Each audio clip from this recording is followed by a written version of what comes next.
Ոսկու կարասը։ Ես մեր ծերերիցն եմ լսել, մեր ծերերը իրենց պապերից, նրանց պապերն էլ իրենց մեծերից, թե մի ժամանակ մի աղքատ հողագործ է լինում, ունենում է մի օրավար հող ու մի լուծ եզը։ Ձմեռը այս աղքատ հողագործի եզները սատկում են։ Գարունքը վարուցանքի ժամանակը որ գալիս է, եզը չի ունենում թե վարի, հողը վարձով տալիս է իր հարևանին։ Այս հարևանը վարելու ժամանակ խոփը մի տեղ դեմ է ընկնում, դուրս է գալի մի կարաս, մեջը լիքը ոսկի։ Եզները լծած թողնում է, վազում է գյուղը հողատիրոջ մոտ։ Հեյ, աչքդ լույս, ասում է։ Քու հողումը մի կարաս ոսկի դուրս եկա, վարի տար։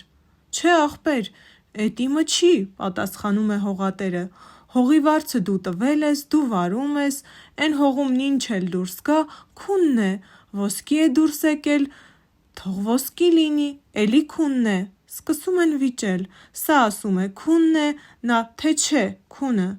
Վեճը տաքանում է, իրար ծեծում են, գնում են թագավորի մոտ գանգատ։ Թագավորը մի կարաս ոսկու անունը լսում է, թե չէ, աչքերը չորս է բացանում, ասում է ոչ քունն է, ոչ դրանը, իմ հողում կարասով ոսկի է դուրս եկել, իմն է, իր մարդկանցով գնում է,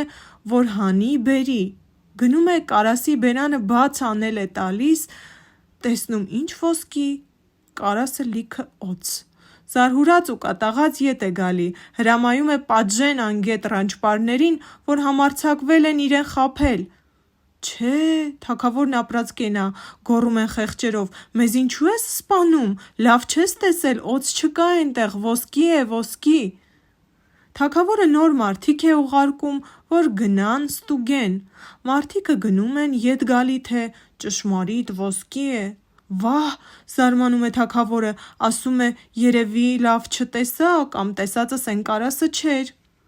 Վեր է կենում, մինն էլ գնում, կարասը բաց է անում, դարձյալ մեջը լիքը օձ, էս ինչ հրաշք է, ինչ միտք ունի, չեն հասկանում։ Թագավորը հրամայում է, հավաքում է իր երկրի իմաստուններին, բացատրեցեք, ասում է, ով իմաստուններ, ինչ հրաշք է սա։ Էս հողագործներն իրենց հողում կարասով ոսկի են գտել, ես եմ գնում, կարասը լիքն օձ է դառնում, սրանք են գնում ոսկի, էս ինչ կնշանակի։ Դրա բացատրությունն էս է, թագավոր, եթե չես բարկանալ, ասում են իմաստունները, կարասով ոսկին աղքատ հողագործներին պարգև է ղրկած իրենց ազնվության ու արդար աշխատանքի համար, երբ որ նրանք են գնում, իրենց արդար վարձին են գնում ու միշտ էլ ոսկի են գտնում, իսկ երբ որ դու ես գնում ես ուրիշի բախտը հափշտակես, նրա համար էլ ոսկու տեղ օձ ես գտնում։ Թագավորը ցնցվում է, խոսք չի գտնում պատասխանելու, լավ, ասում է, դե հիմի էն որոշեցեք, թե այդ երկուսից որին է պատկանում գտած ոսկին, իհարկե հողատիրոջը, ձայն է տալի վարող գյուղացին, չէ, վարողինն է, մեջ է մտնում հողատերը, ու նորից սկսում են կռվել, լավ, կացեք, կանգնեցնում են իմաստունները, ինչ ունեք դուք, տղա կամ աղջիկ։ Դուրս է գալիս, որ մինը մի տղա ունի, մյուսը մի աղջիկ, իմաստունները վճռում են, որ սրանք գնան, իրենց աղջկան ու տղեն իրար հետ պսակեն, էն գտած ոսկին էլ տան նրանց։